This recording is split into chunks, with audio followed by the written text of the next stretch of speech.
In this video, I'm going to give you 9 ways to prevent your account from being deactivated on Uber Eats. Now, the reason I'm doing this video is because if you get deactivated on one of your apps, this is going to limit your earnings, the potential for you to make money.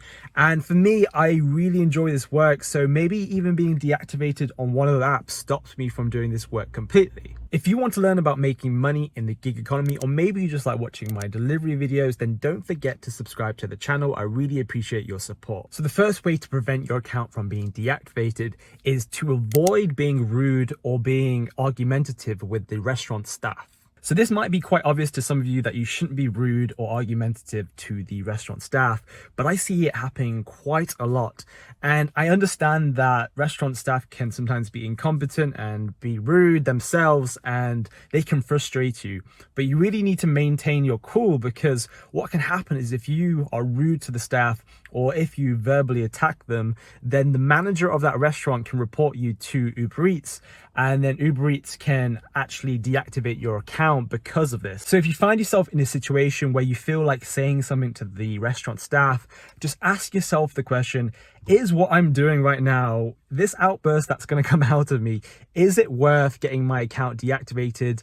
Is it worth reducing my future earnings or maybe my ability to work on the app? So the second way to prevent your account from being deactivated by Uber Eats is to avoid being rude to the Uber driver support. Now, if you've been working with Uber, you will know that the Uber driver support can be very frustrating at times. You'll get lots of robotic responses. You will be asked the same question over and over again, and you can answer them in the same way, and it might take you 5-6 attempts to get your actual your question or your issue resolved. And so this can create a very frustrating experience for you. And I've had it happen to me before where I've had the Uber driver support call me Sophie. Do I look like a Sophie, first of all? And this was after I did a 40-mile delivery, and I have a video on this, but I did a 40-mile delivery. I got paid something like £16 when I should have really got paid like £25-30. And I contacted Uber driver support, and it took me like 10 attempts to even get a reply, or like a human reply. And at the end of the day, they didn't even resolve my issue, and they called me Sophie at the same time. So this can be very frustrating, but what you need to be wary of that the things that you say to Uber driver support can go against you. So you need to be really careful not to let out your frustrations on them, not to say any choice words, because the Uber driver person that you're dealing with has the ability to suspend your account or even get your account deactivated. So just be careful with what you say to driver support. So the third way to prevent your account from being deactivated by Uber Eats is to double check when you arrive to the customer's location that you are actually at the right address. If it happens quite a few times that you don't deliver the order to the right customer, then obviously Uber can deactivate you because you aren't doing your job properly. And now this might seem very obvious to you, but it happens quite a lot that people end up delivering to the wrong customer or to the wrong address. And so I'm going to provide you a few ways to prevent this from happening. So the first thing you want to do is when you arrive to the customer's address, you want to double check, even triple check that you're at the right number, the right street address. If you go to the Uber driver app, you'll see that there's a pinned location on the property where the customer is. Now, 90% of the time, this is very accurate. So what I will do is when I'm like on the street where I think the customer is, I'll switch over to the Uber navigation, and with the pin, I can see whether it's on the left or right hand side. And when I arrive to the door, I quickly check the pin to see if I'm right next to the pin. And that will give you a very accurate kind of view of where the customer is. Now, if you're delivering to apartment complexes or buildings and the customers come out to meet you, or you're not sure if the person in the reception or whatnot is the right customer, what you can do, which is really, really handy, is to first say Uber Eats, and then they'll give you a kind of like indication whether it's for them. Usually if they're not the customer, they'll just ignore you and they'll look at you confused with a confused look. But most of the time they'll be, yes, Uber Eats. And then I'll say to them, can you confirm your name for me? And so what that does is, first of all, they've confirmed that it's an order for them. And then you've got the verification of them giving you the name. And so what are the chances of them saying the right name for that order at that specific time? So this can really help save you from delivering to the wrong customer. So the fourth way to prevent your account from being deactivated by Uber Eats is to not pick up multiple orders from different apps. Now, the reason why I don't pick up multiple orders from different apps is because it's against the terms and conditions of all of these apps.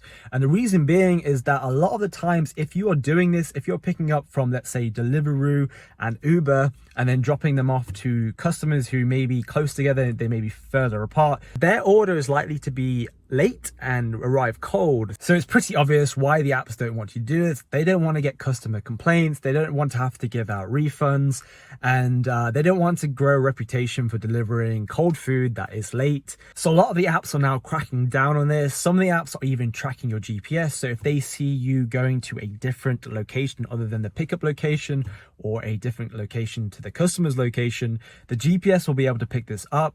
Also, if you're constantly delivering late orders and getting complaints from customers that the food arrived late and cold, well, obviously that's going to send signals to Uber that you are multi-apping, and so they will deactivate you for doing that. It does kind of annoy me that people are doing this because they're doing it out of greed. They're trying to earn as much money as they can, and I understand that it sounds efficient, but customers are paying you to get their food to them on time and to be, relatively warm. So if you're trying to make as much money as you can at the customer's expense, I think it's kind of rude and a little bit disrespectful. So the fifth way to prevent your account from being deactivated is to make sure that you're using the vehicle that you signed up for on Uber Eats. So this one really grinds on me because I'm a cyclist and there are people out there who are using bicycle accounts but delivering in a car.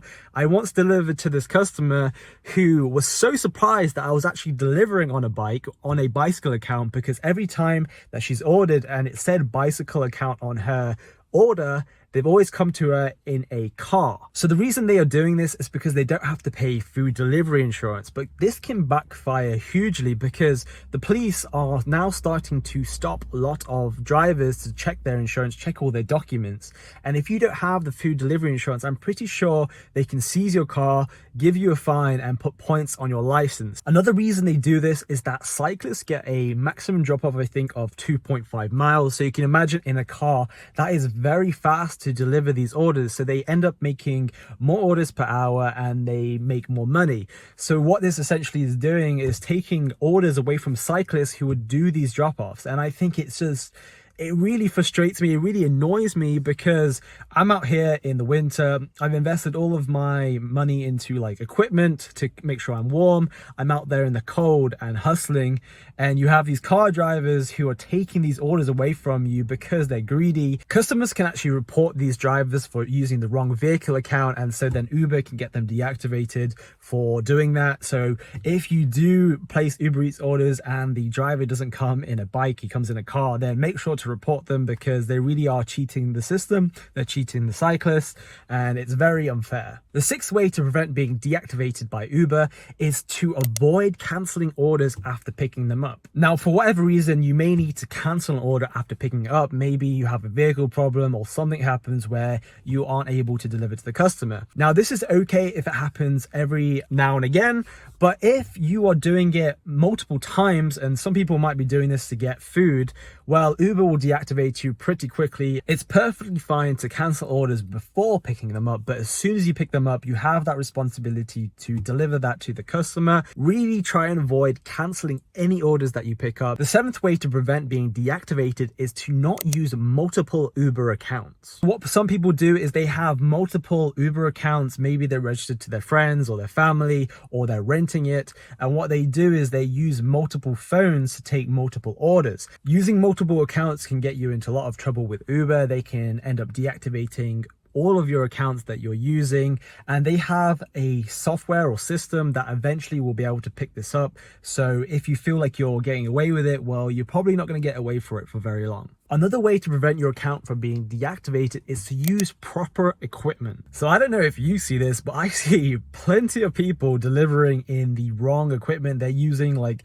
Audi bags for life to pick up orders. They're using their gym bags to pick up orders. They're using these like Audi cool bags or like supermarket bags. I don't even know if they work, but it sends the wrong impression, not only to the customer, but also to the restaurant. So when you go to pick up from the restaurant, a lot of the times now they're checking that you have the proper bag to store the food, because if you don't have the right bag, that the food inside that bag is going to get cold, and when it arrives to the customer, they're not going to be very happy about that. So restaurants are starting to clamp down on that, but also the apps. If the customer or the restaurant reports you for using the wrong equipment, the apps will end up deactivating you if you consistently don't use the proper equipment. And it's really not expensive, guys. If you have a small thermal bag, it'll cost you like 10-15 pounds on Amazon. If you have a backpack, it's a bit more expensive, but it's an investment. And actually, you'll probably gain more in tips for using the right equipment. Another tip here is if you're going to the door and you're taking the bag out of the thermal bag before you've actually reached the customer, before you've actually reached the door, then that food's going to go cold. And I think a lot of the times customers really appreciate it. When you have your bag, you bring it to the door, you open it up in front of them and you hand it over to them. Obviously, in the times we're in, we have to put the food on the floor and step back, but in normal times you can deliver that food as warm as you can to the customer. And if you're using a shopping bag or a gym bag, well, you're going to get yourself into a few problems. So the ninth and final way to prevent your account from being deactivated by Uber Eats is to make sure that you're double checking the information that you submit on your background check when applying for Uber Eats. Well, you might be thinking, well, this isn't going to get me deactivated, Jay. And yes, what this is for people who haven't even got their accounts activated. A lot of times people are making mistakes on their background check through Sterling in the UK. And for example, I think the date that you input, your date of birth, usually the format is your day, the month, and then the year. But on the Sterling background check, they change it around. They put the month, then the day, and then the year. And so if you put the wrong information in there, then that's going to delay the process of you being activated on Uber Eats. So you won't even get the chance to get deactivated. So I really strongly recommend that you double check all the information when you're submitting your background check to make sure everything's correct, so that your application process is as fast as possible and there is no risk for you having to go through the whole process, because I see it happening quite a lot. I've spoken to a lot of people. I'm like, oh, why aren't you on Uber? They're like, oh, the background check information went wrong. I went to the post office, they didn't accept my information, blah de blah de blah. So yeah, just make sure you're double checking that information. I can't stress this enough, guys. Make sure to protect your account. The longevity of your account is more important than short-term earnings. For me, I would be so stressed out if I get deactivated, because I really enjoy this work, and that by being on multiple apps, this gives me more opportunities to make more money, to get more orders, and to work when I want. So you can imagine if you get deactivated in one of these apps, that's going to take that away from you. And if you're just working on one app, guys, well, you're not going to be able to work at all. So really pay attention to the things that I mentioned in this video. Don't get deactivated. Listen up, guys. If you want to maximize your earnings on Uber Eats, I have a great video for you to check out that will give you plenty of tips to help you do this. I'm going to put that video on the right hand side of your screen. You can go and check that one out. Thank you so much for watching, guys. I'll see you in the next video.